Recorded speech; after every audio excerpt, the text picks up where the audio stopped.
They worshipped gods with animal heads, spoke to the dead through dreams, and built monuments that still defy time.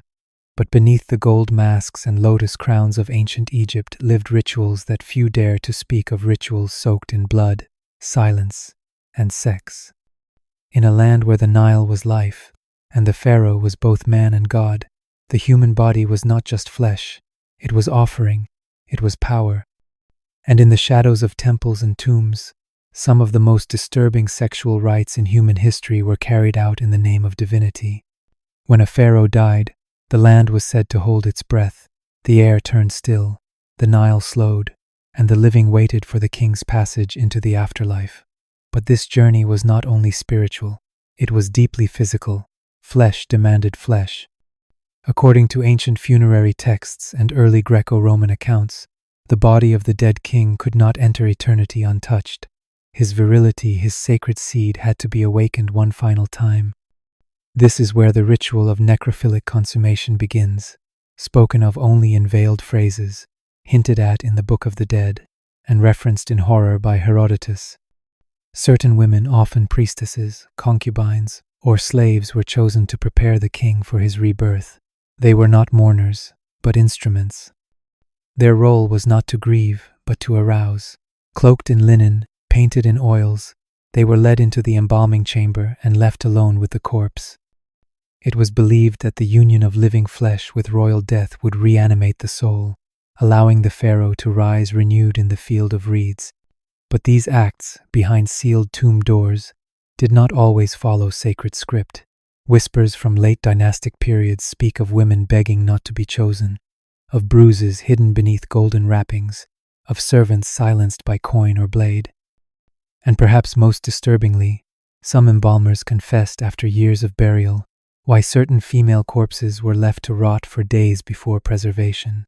The beauty of the body, they said, tempted men, so they delayed. A pretty corpse, they reasoned, needed to lose its freshness before being considered safe from desecration. These aren't just myths. They are fragments pieced together from lost papyri, Greek historians, and scratched-out temple graffiti. The sacred burial was not always a farewell. Sometimes, it was a final violation dressed in ceremony. In Egypt, kings were gods, their flesh divine. But divinity, when wielded by men, has always blurred the line between reverence and abuse. And in the tombs beneath the sand, where gold gleams beside hollow sockets, we are left with questions that the scribes never meant us to ask. The temple of Isis stood like a stone ship upon the edge of the Nile, its columns carved with stories of birth, death, and rebirth. Pilgrims came from across Egypt to leave offerings of wine and honey, believing the goddess could grant fertility, heal sickness, or open the gates of the afterlife. But behind the hymns and incense there existed a ritual the priests never recorded in full. At certain festivals, when the moon swelled fat and silver over the river, the high priest would select young women from among the temple novices. These girls, some barely beyond childhood, were told they had been chosen by Isis herself. They were bathed in scented water, anointed with oil, and dressed in thin linen that left their bodies half visible in the flickering torchlight. Once the temple doors were sealed, they were led into a dark chamber painted with scenes of the goddess embracing her brother and husband Osiris. It was said that to serve Isis was to reenact her sacred union. The girls were placed upon low couches, and men wearing jackal and falcon masks entered, chanting invocations. Whether these men were priests or nobles granted privilege for their donations is unclear. But the outcome was the same. The union was not symbolic. It was enacted, flesh upon flesh, under the gaze of carved gods. Outside, music and drums masked the cries and the trembling.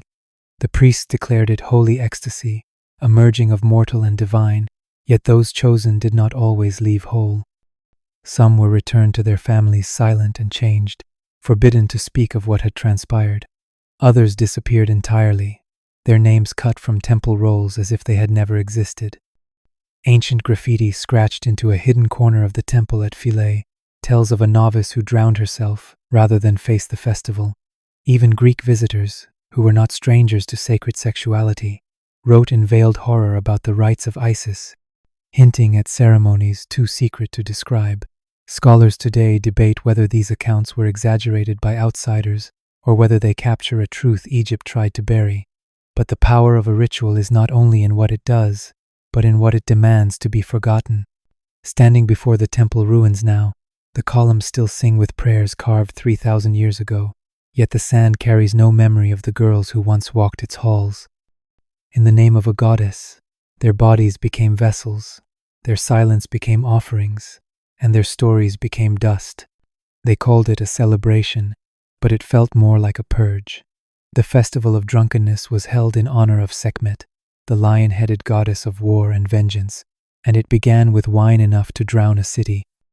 Every year, as the floodwaters of the Nile began to retreat, the people of Egypt gathered in temples and courtyards to reenact the moment Sekhmet nearly destroyed the world. According to myth, she had grown bloodthirsty and unstoppable, slaughtering humanity until the gods tricked her by dyeing beer red and leaving it in her path. Thinking it blood, she drank until she collapsed in a stupor, sparing what remained of mankind.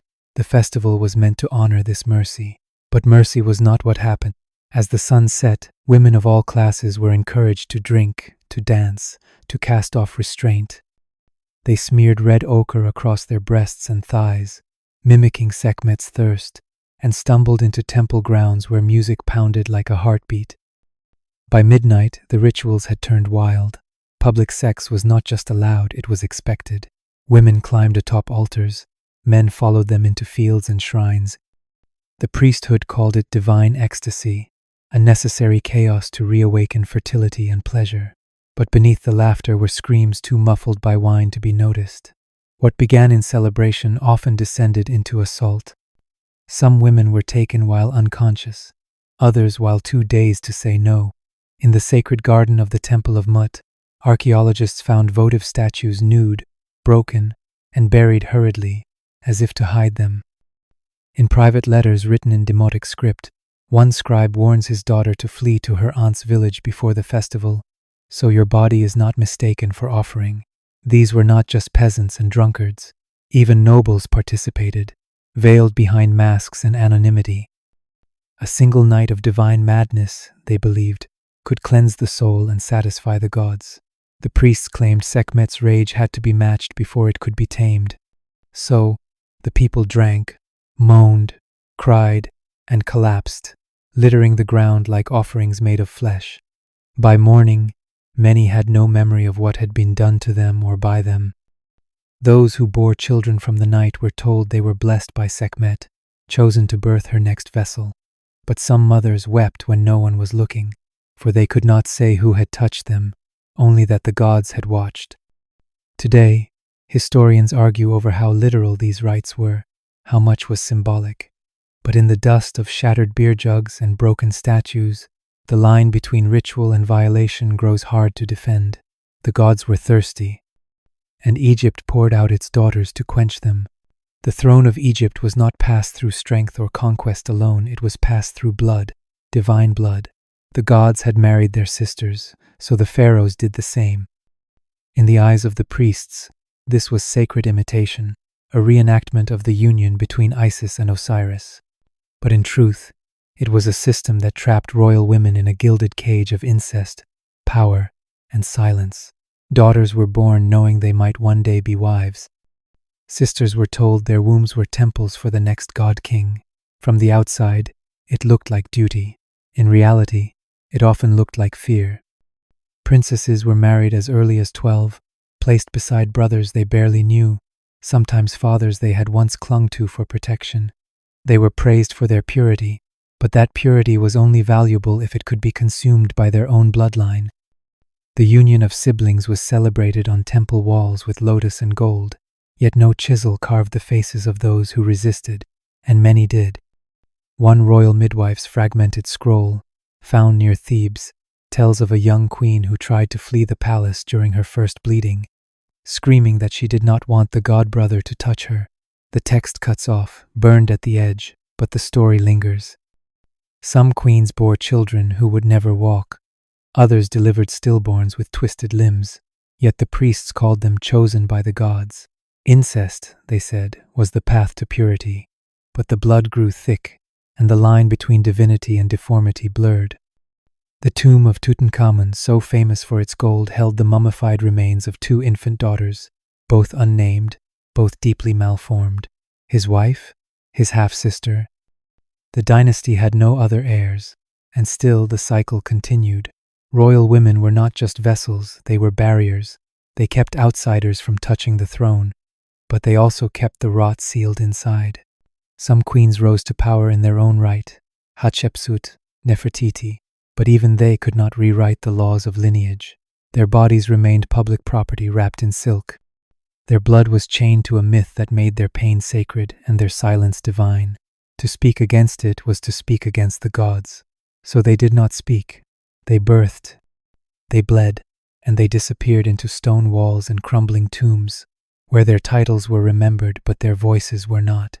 Today, we marvel at the elegance of Egypt's art, the sophistication of its medicine, the majesty of its pyramids. But buried in those same sands are stories of young girls crowned and consumed by the very families meant to protect them. In the name of keeping God's blood pure, Egypt learned to drink its daughters. There was a time when beauty could get you killed not by jealousy, but by desire that refused to die. In ancient Egypt, the body was sacred, even after death. The skin was washed with palm wine, the mouth was opened with ceremony, organs were removed, wrapped, and placed in alabaster jars. But when it came to young, beautiful women, the process was sometimes delayed, not for ritual, for lust. Herodotus, writing centuries later, claimed that embalmers were known to abuse the bodies of attractive women. To prevent this, families were advised to let the corpse rot for 3 days before surrendering it. Let the skin bloat, let the face decay. Only then would it be safe. But stories suggest that some families were too poor, too trusting, or too afraid to delay. And in those cases, their daughters became what some embalmers called dead brides. A woman's final moments were not always her last. In one preserved papyrus from the Ptolemaic period, a former embalmer, exiled and half-mad, confessed to feeling the gods within him as he touched the body of a girl barely 17. He claimed he was helping her soul ascend, that he was merging with her ka, her spiritual essence, that she moaned, that she smiled, that she asked for it. It was all lies, but it was written in ink meant to last forever. Some tombs bear carvings of women with their hands raised in protest, an unusual pose for funerary art. Others were buried with extra amulets around their thighs and pelvis, meant to protect the house of life, even in death. These were not decorative, they were desperate. The lines between ritual and rape, between blessing and violation, were often blurred in the chambers below the earth. A corpse was considered pure, untouchable. But untouched it was not always. Mummification was a sacred act, a gateway to eternity. But it was also a lonely ritual, carried out in dim rooms by men with knives and oil, far from the eyes of the living. And in that silence, horror had room to breathe. We do not know how many women suffered this fate. We do not know their names. Their faces were wrapped in linen, their voices sealed behind resin and gold. What remains are fragments, a chisel mark out of place, a scroll with too many smudges, a body missing something that should never have been taken. Today, the museums display their jewelry, their wigs, their coffins painted with divine promises, but the truth is still trapped beneath the wrappings. In a land obsessed with preserving the body, the most horrific wounds were the ones no one ever saw. In the shadow of every noble household stood girls without names. They swept floors with downcast eyes, poured wine into goblets without speaking, and vanished behind stone doors before guests could ask who they were. These were the house servants of ancient Egypt, young, poor, and owned. Their bodies were not just tools for labor, they were part of the estate, like the furniture or the cattle. And for many noblemen, especially those far from the scrutiny of the temple, this meant that what was owned could also be used. Contracts recovered from tomb walls describe girls as part of dowries, one servant, healthy, of childbearing age, with no mention of consent. A scribe's ledger from Amarna records the purchase of 2 girls for pleasure and household management, the words written so plainly they almost vanish between the lines. These weren't just adult women. Some were as young as 10, taken from debt-ridden families or born into bondage within the household itself. Raised to obey, taught to remain silent, they lived under the rule of the mistress of the house, who often turned a blind eye so long as her place at the table remained secure. To resist was dangerous. To speak was worse. One rare fragment of testimony survives, scratched in charcoal behind a pantry wall, likely by a girl who never left the estate. It reads, "The master comes when the moon is gone. I become stone. I forget my name." That name was likely never recorded. These girls were rarely mentioned in funerary texts. They were buried without charms, without coffins, sometimes without clothes. When a nobleman died, he was often entombed with small carved figurines ushabti meant to serve him in the afterlife. But some tombs held real girls. Their skeletons lie curled beside jars and trinkets, tossed into death as they were in life, without honor. One grave near Saqqara revealed the body of a teenage girl beneath a nobleman's feet, her hands bound with linen. She had no amulets, no name, only bones that told of childbirth. Perhaps the child lived. Perhaps it bore the nobleman's blood and was raised above her, forgetting the womb it came from. Egypt worshipped fertility, praised motherhood, adored the female form, but it also silenced the women who bore its pleasures. In the murals, noblemen reclined beside their wives, smiling beneath painted trees. But the girls who brought them wine, who warmed their beds without being asked, who bled in secret and were buried in silence, they are missing from the story. Not by accident, but by design. To honor them would be to admit what power truly demanded. And so, in the official histories, they remain shadows. But the walls still remember, and so do we. They were called to the desert, not as punishment, but as hope. Women who could not conceive, who had miscarried too many times or had never bled at all, were led by family members to shrines buried in the sand, shrines said to hold the power of ancient gods who could open a womb the way the Nile opens the land. But these sacred places were far from the temples of the cities. They were isolated, sun-scorched, and controlled by men who called themselves priests, though few had any training beyond ritual. The fertility rites performed here were not performed in light. The women were told to fast for 3 days, to wash their bodies in salt water, and to sleep alone beneath the open sky. On the 4th night, they were summoned to the inner circle of the shrine, usually no more than a stone altar surrounded by offerings of dates, beer, and dried flowers. There, they were asked to kneel. The ritual, they were told, would involve the seed of the gods. What followed was often not a blessing but a violation cloaked in ceremony. The priest would touch them, chant over them, and enter them all while others watched in silence, sometimes joining. If the woman cried or resisted, it was said that her womb was cursed by demons. If she submitted, it meant the goddess was already within her. It was a trap built from desperation. Many of these women returned home bruised, dazed, and carrying shame deeper than the child they had hoped for. Others returned pregnant and were praised as miracles, but no one asked what price had been paid. A limestone tablet recovered near Karga Oasis describes a woman who bore twins after such a rite and was declared touched by Hathor. Her husband offered gold to the shrine. Her neighbors wept with joy. No one questioned the strange scars on her arms. One surviving letter from a royal physician warns against sending noble daughters to the desert rites, calling the priests jackals who wear the names of gods. But for poor women, there was no other choice. Temple medicine was expensive. Midwives could only do so much. The shrine was a last hope, and hope was cruel. Even worse were the girls sent not for healing, but for offering left as thanks by families whose wishes had come true. Some stayed at the shrines for years, becoming part of the ritual themselves. Their bodies used to summon fertility for others. No names were recorded, only the number of offerings received. In Egypt, the ability to bear life was sacred, but the path to motherhood, for many, was soaked in silence and soaked in sand. And the gods never wept. The scribes who recorded Egypt's greatness were careful about what they left out. They etched the victories of pharaohs into stone, recorded grain tallies with perfect accuracy, and wrote poems about love and wine on shards of pottery. But when it came to the rituals that bruised women's bodies, that twisted faith into flesh, the stylus paused, or worse, it lied. In tomb after tomb, we see the same scenes repeated: graceful dancers, serene priestesses, noble women with lotus flowers tucked behind their ears. There are no carvings of girls weeping behind temple walls, no hieroglyphs for screams.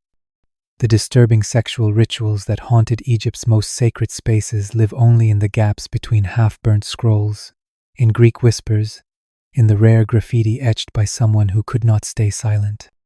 A broken inscription in a burial shaft near Abydos reads, "She did not bleed, but they called it holy." There is no name, no date, just a sentence scratched into stone like a curse that refused to die. We are taught to believe that Egypt was enlightened for its time, and in many ways, it was. Women could inherit property, divorce their husbands, even rule as pharaohs. But those truths sit beside others, harder to look at. In a culture where the divine lived in the bloodline, control over the female body became not just expected, but sacred. Myth justified what law could not. Ritual wrapped violation in incense and silk, and silence became a skill passed from mother to daughter. Scholars today wrestle with how to interpret what little evidence survives. Was the embalmer's confession a rare horror or a common secret? Were the temple rites of Isis divine acts or state-sanctioned coercion? The truth is likely worse than either extreme, because the worst truths are those allowed to exist in plain sight, rebranded as holiness. What disturbs us now was once tradition. What we call abuse was once celebration, and what they called divine was often just power, wearing a golden mask. The ruins of Egypt do not scream, they do not weep, but they echo. In the cracked tiles of forgotten shrines, in the fingerprints left behind on statues too smooth to hold pain, in the silence of every woman who was never meant to be remembered. These stories were not preserved in scrolls or passed down in song.